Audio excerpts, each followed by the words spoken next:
Babi na otala nga binote na soena mutute me na otala binote. Na otala binote babi poto na poto. Poto na poto www.potonapoto.com. C'est-à-dire que bilengela na ka babi biso na bango bokesene zali ezali ko bokesene zali ezali ya bokesene makas poto na poto www.potonapoto.com.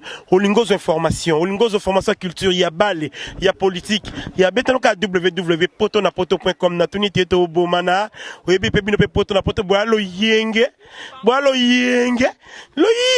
mekas. Tadi na personne no ba mbote bele na loba mingi te pema na moi sa zemi. Pema na auto sala avortement précoce. www.potonapoto.com www.potonapoto.com www.potonapoto, ça dit que toi na poto, tokotika kaka na poto avec la mine d'ombre, babi moto epela, moto epela na poto kembo alege mboyo lele. Kembo yo mama, alege mboyo lele, tobine la gangolo na ozana, kembo alege mboyo lele, poto na ozana, kembo alege mboyo lele. Alors, comme je vous avais promis, la série continue toujours de l'intervention des uns et des autres. Je reçois pour vous Papito Coren. Bonjour. Bonjour. Alors, batalo partout dans le monde, dans le site Nabiso 3W, Potonapoto. Impression des années, on est site Nabiso pour la première fois parce que l'élo est à inauguration. Il y a un salon joli qui aime les mecs, c'est un salon mix. Ça me fait du bien, on a la rémission, on a apprécié Rango, ça va. Maintenant là, toujours à la promotion, il y a un salon chez Madame Jolie, à sa ouverture, il y a un salon, c'est vraiment moins cher, prix abordable.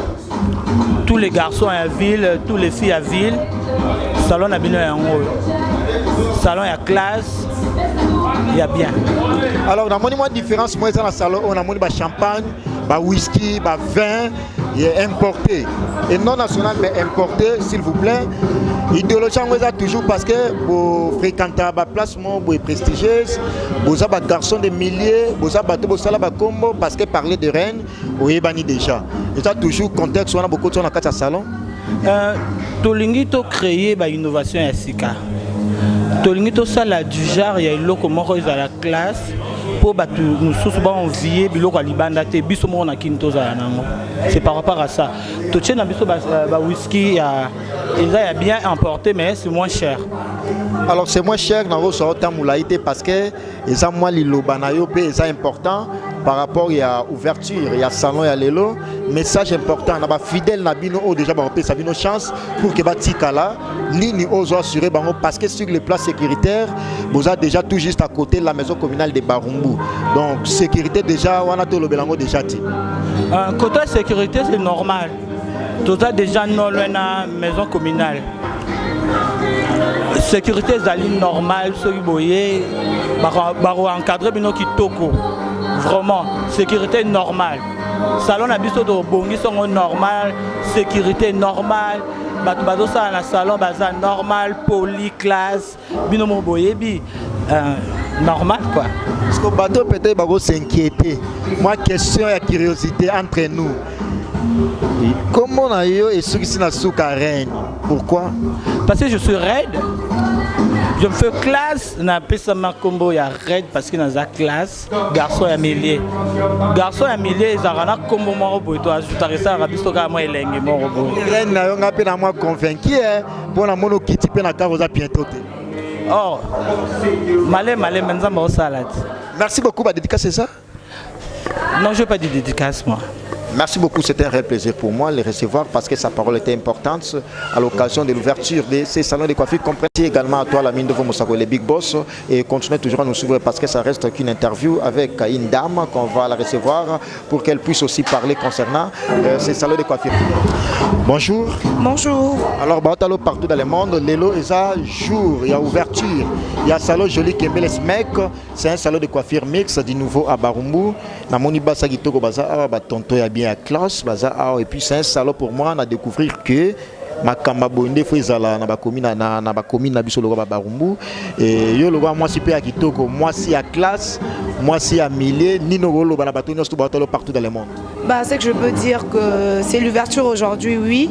Bah je tiens à appeler tout le monde, des belles filles, donc bah madame nyonso a vu la king quoi. C'est l'ouverture aujourd'hui, donc je vous invite, venez nombreuses, donc c'est un salon mixte, donc c'est tout ce que j'ai à dire.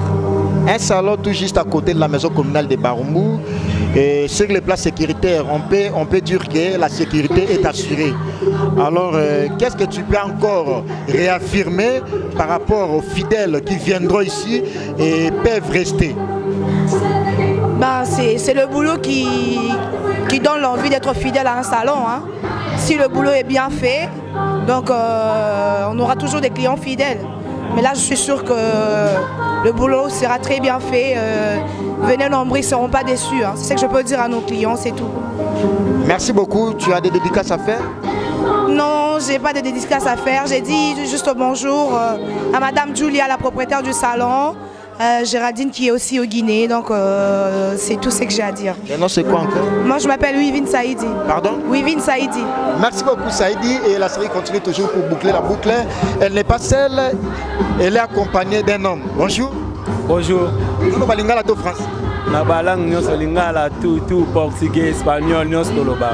Les portugais moi moboulou, batalo partout dans le monde, les ouvertures, il y a salon Joli Kembe les SMEC, c'est un salon de coiffure mix tout juste dans la commune à Barumbu, une commune prestigieuse.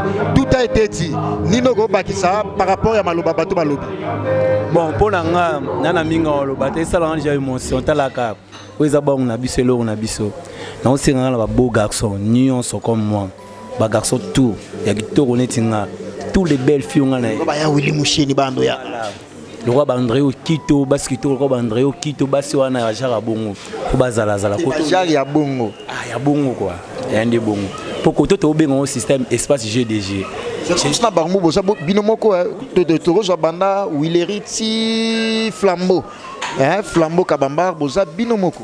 Oui, tout ça bisomoko. Bajar et l'eau boza bisomo. Et puis il est impressionné parce que ils ont salon de coiffure mais namoni ba champagne, ba whisky, ba vin importé. Ils ont importé s'il vous plaît, ils ont biso awate. Mais où tu les bandes de vrai quoi. Ouais, pour biso a j'ai nion soisa. J'ai des whisky, j'ai des champagne, chicha tout. Nion soisa. Donc système à ville tout mais on a barumbo. Est-ce que vous confirmez que vous kanga coin o? Ah, mingo le bezate. Le système au kanga to yebi geno koma, il faut kunda mo elo mo liboso bo badbaya. Non, jamais. Jamais. Biso de esto bota manango yanzoto. Succès yanzoto. Merci beaucoup Succès yanzoto on a clôturé nayo par rapport à l'entretien à l'élo parce que la journée à ouverture, il y a salon, il y a bongo, c'est un salon prestigieux, je confirme. Des beaux monde ba image wana la mine de vos Valérie Kachunga ya Willy Moucheni via petit naé na mais ma vie à Katsapesuki et puis à comprendre que non maman on est comme Bakoto. Désormais Prince Bakali au Katsasuki komi awa. Ensemble avec M. Minou, parce qu'il y a des propriétaires, gérants, c'est lui qui engage.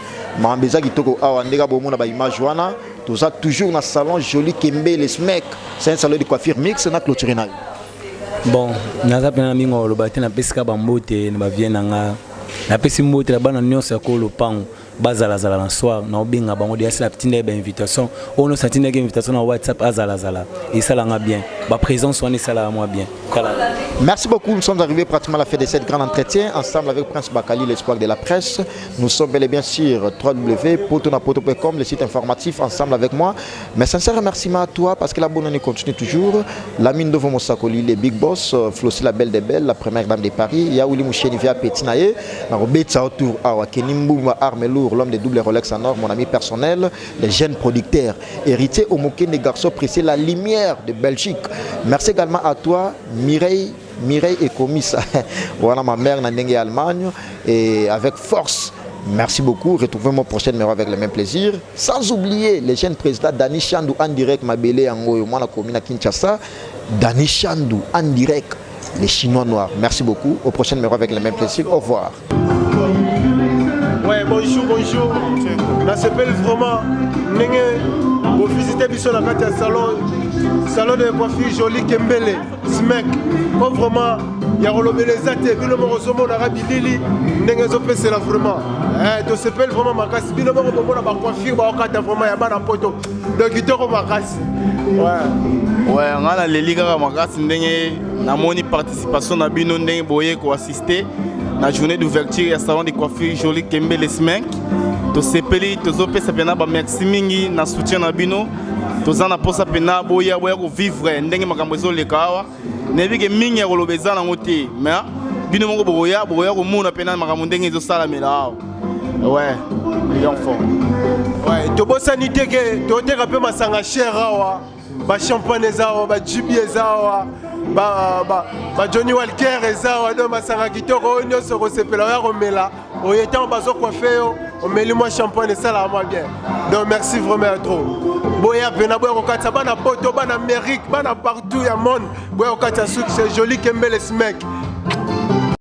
babi na otala nanga bino te na soye na mutu te me na otala bino te na otala bino te babi poto na poto poto na poto www.potonapoto.com c'est-à-dire que bilengela na ka babi biso na bango bokesene ezali ezali ko bokesene ezali ya bokesene ya makasi poto na poto www.potonapoto.com Olingos information culture ya bale ya politique ya betanoka www.potonapoto.com na tunité to bomana oyebi pe bino pe potonapoto boalo yenge mekas tadi na personne no bambote bele ya na loba mingi te pema na moi sa zemi pema na auto sala avortement précoce www.potonapoto.com www.potonapoto.com www.potonapoto c'est-à-dire que toi na poto tokotika kaka na poto avec l'ami d'ombre babi moto epela moto epela na poto kembo alege mboyo lele kembo yo mama alege mboyo lele tobinela ngolo na ozana kembo alege mboyo lele poto na ozana kembo alege mboyo lele